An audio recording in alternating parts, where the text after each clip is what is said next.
You already know what time it is. It's time for the weekly recap. Off-White Canary Yellow Jordan 1s are releasing. The men's basketball team wins gold on 8/10/24, and Salehe Bembury is dropping another New Balance collaboration. All this and more in the weekly recap. First up in the weekly recap, Kith finally releases the Supervillains collaboration, but I gotta say, it was a plunder. No real person actually got those shoes, sadly. Now, I know there was some EA access, but from what I'm hearing from everybody else, those that did raffles, those that shop at Kith, like even people with EA had a very hard time securing the pairs. I honestly feel like many of these pairs were botted or backdoored, but you guys let me know, were you able to secure a pair of the Asics Kith Supervillain collab? And if so, which one did you grab? Salehe Bembury gave away 200 pairs of his 530 collaboration with New Balance before they even released. Now the line was all the way down on the street and around the corner, but he was able to give away 2 pairs, signed boxes, and shook 200 hands. Super dope. I actually really like this colorway. Now in a previous recap, I said that I thought these were 2002 R's because I couldn't see them as well, but now I do know they are a 530, and like I said, these are clean. I may go for these, but something I definitely am going for is these new Salehe Bembury's 991 V2s that are going to be releasing. These are in a purple shade. I truly like everything that's going on. He does great with the suede as always. Nice snappy suede. But this is a pair that I'm looking to collect. But you guys let me know, have you seen these yet? And are you going for a pair? Now it's rumored that we are going to be getting the Off-White Air Jordan 1s in the canary yellow colorway. Now, although I think this would be super dope, I highly doubt that it's going to happen. Now, I do think that there is a small chance of it happening, but the way Nike and Jordan Brand is scrambling right now, there could be some possibility. They're releasing a ton of grails next year, so we just have to wait and see. Now, we all know 2025 is stacked, so here's a look at some of the retros that will be releasing next year. Now, a lot of them I definitely don't need, but there are a few, about a good 5 to 10 that I gotta get my hands on in 2025. Let's take a quick look. If we take a look at this first list, there are a ton of Jordan 4s that are releasing next year. There are some that I definitely do not need. This whole top row is a big no for me. And as we go on to row 2, I definitely need the white cement 4s. That is without a doubt. I need 2 pairs, and I'm going to get 2 pairs next year. I'm not joking when I say that. I'm grabbing 2 pairs of those. I need those bad. These undefeated 4s are something that I would like to have in the collection, but it's not a necessary need. So if I don't get them, I don't get them. I'm not going to sweat those too much. But going down to the end of this row, the Grape 5s, gotta come home. Need those. Ever since the Fresh Prince, I wanted a pair of those. And to be honest, in all my years collecting, I have not acquired a pair. Row 4, I'm good on. I don't see anything there that I actually want. But row 5 is the bangers. 1, 2, and 3, the Aqua 8s, Cool Gray 9s, and the Steel 10s gotta come home. I'm good on the Bred 11 lows though. I know people might kill me in the comments for that, but I don't really need those. Now, dropping down to the next row, I don't need the lows, but the Mellow 12s and the Flu Games, I need them. And I need 2 pairs of the Flu Games because who knows when they're releasing again. Back down to this last row, I'm pretty much good on everything. Maybe the Ferrari 14s, I've never had them on my feet. I always thought they were dope because they were predominantly suede, but I've never owned a pair and I've never seen them on my feet. So it's a big maybe for those. And then the other 14s, maybe not. But on this next list, we got a ton of Jordan 1s coming out. We got the Breds and the UNCs that are on my top 2 that I gotta have, all right? Now, if I go down to the second row, I'm not sure what this is. It looks kind of like a fragment colorway. I like those. I gotta grab those.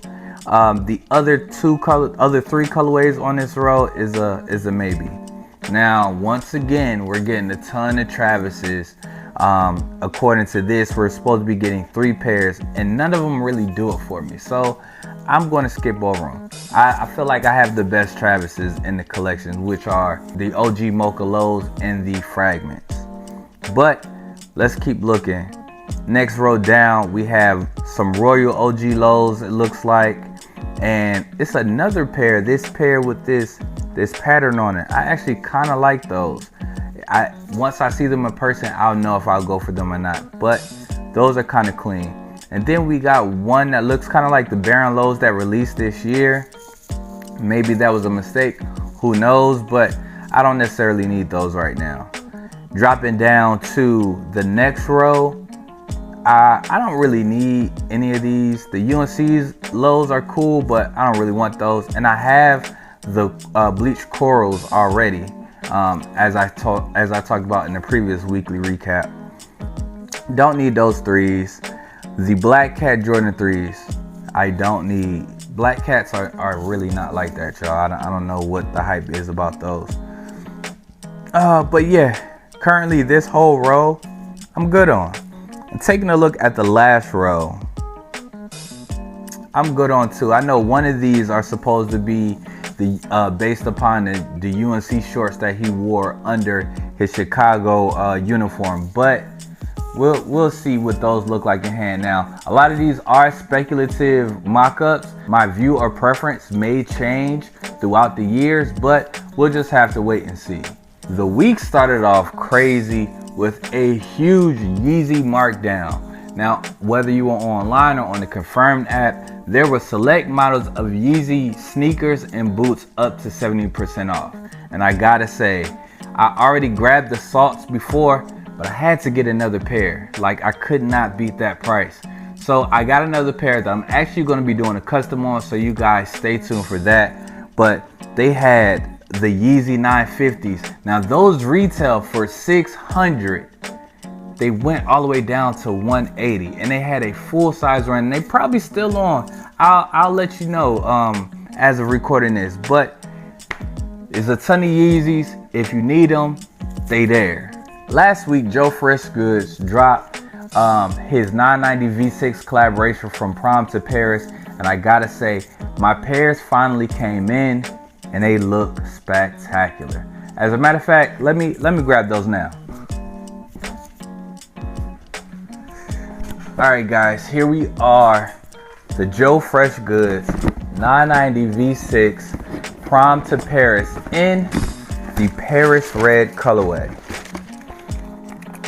These things are beautiful, and we're just going to take a quick look at them because I'm going to do a full review over them. So this shoe does see some nice red pig suede overlays. Now there are some underlays of other synthetic materials, but also mesh. The red mesh actually looks kind of reflective in light, which I think is a really nice touch. We have the metal JFG and New Balance co-branded Debray on the lace, which I think is very nice. And we have 2 color red laces. So when you look in the box, you see that there's red laces in the shoe, and it comes with another set of red laces. They're slightly different, but they're to match the different color reds in the shoe, which I think was amazing. Now, of course, this is a 990 V6, so there is end-cap technology on the midsole and a rubber outsole. There's also a JFG and New Balance branded tongue on the sneaker. One of the best parts of this collaboration is Joe Freshgoods replaced the Made in USA to Made for Us. Phenomenal. Joe Freshgoods, you kill it every time. You got another one here, brother. A deeper dive will go into the sneaker sometime this week, so stay tuned to the Instagram for that. And if you're not following on Instagram, be sure to follow. So there are a couple lists to review that Complex did that I do have some thoughts and ideas on. The first list is the Sneaker Collaborators Power Ranking list, which I think there are a lot of people on this list that deserve to be on this list. Some people maybe not, and some people don't need to be as high as they are. Start with the power ranking list. Let's start with the bottom 10, which is 25 through 15. Now we have Marcus Backdoor Jordan at 25 with Trophy Room. I feel like, yeah, if there's going to be a top 25, him being last it kind of makes sense. Does he need to be last? Maybe not. There's some other people that could be lower. But we also have Edison Chen next with Clot with Adidas. Now, you know, he bounced from Nike to Adidas. Next up, we got J-Tips. Now, J-Tips does not need to be this low. He's number 22. 22? Are you guys serious? He has the collab. He had the sneaker of the year last year. He put out other, I'm not even gonna go that deep. He does not need to be that low at all. Undefeated is over top of them. And when has Undefeated had a good collaboration? Undefeated is at 23. When has Undefeated had, oh wait, you know what? I got those backwards. So let me take that back. All that said about J-Tips, he needs to be much higher. I did skip over by mistake Undefeated. Undefeated is number 23, which I feel like is rightfully so, because no disrespect to Undefeated at all, they haven't dropped a collaboration worthwhile in a long time. I do like their Air Force One collaboration, but as you can see, those are practically sitting at all the outlets, and if you want the whole collection, you can acquire them very easily and very cheap. So we have Jerry Lorenzo at 21, which I think is kind of crazy. I know he's had a roller coaster with his collabs in regards to brands, but he puts out quality work. Like I feel like he should be higher. Now, price points is kind of crazy. The sneakers are dope. So if we're going sneakers in general, the sneakers are dope, and he takes his aesthetic everywhere he go, which is a nod to him. But I definitely feel like he maybe should be a little higher. At 20, we got Pata. I have nothing bad to say about Pata. 20 is probably a good place for them. Now, in 19 is Concepts. Concepts has done some amazing things over the year. When they do something good, it's great. And when they do something that's okay, it's still, I would say, middle of the road. It still wouldn't be low, even though it's an okay collab. Do I think they should be 19? Nah, maybe like top 15 or something like that. Maybe 15. But 19, I feel like it's too low. Number 18 is Nina Chanel Abney, which I respect because she's dope. She's super dope. I got her 2s. I still need to get those 3s, but I love how she incorporates her minimalistic art design into her work, which is, it sets every collaboration she does apart from anything else. So I love everything she does. She's currently at 18. I'm thinking she should be top 15 as well. Maybe like 12 or 13 when I think about it. At 17 is Cortez or Cortez. I might be saying that wrong. Who knows? I don't know much about the brand. I'm gonna just be honest. I don't know much about the brand. I believe it's a UK-based brand. But the only hype I've heard from them was those Air Max 95s that dropped. I think they dropped in New York. It was like a shock drop in New York. Also a shock drop in maybe London. So, you know, I got to do my due diligence more about the brand, but they're probably in the right spot. And number 16 is Stussy. I feel like Stussy, what have they done recently that's been worthwhile? I'm like, they're pretty high. They're 16. They beat out Concepts and Nina Chanel Abney, J-Tips, and Jerry Lorenzo. But what have they done? I really feel like they should be, if anything, switch spots with J-Tips at the 22, and Stussy goes to 22 and J-Tips go to 16 at least. But that's just my opinion. So this was the first 10 of this power group. I'm not going to go through the whole list today. We'll continue with that next week. This is it for the weekly recap. Hopefully you got some good knowledge out of this. Be sure to like, comment, subscribe, follow on all my platforms. They'll be linked below. But yeah, that's what I got for you guys today, and I'll see you next week. Thank you for watching. Be sure to come back next week for the weekly recap, and please follow on all socials that will be tagged below. Thank you.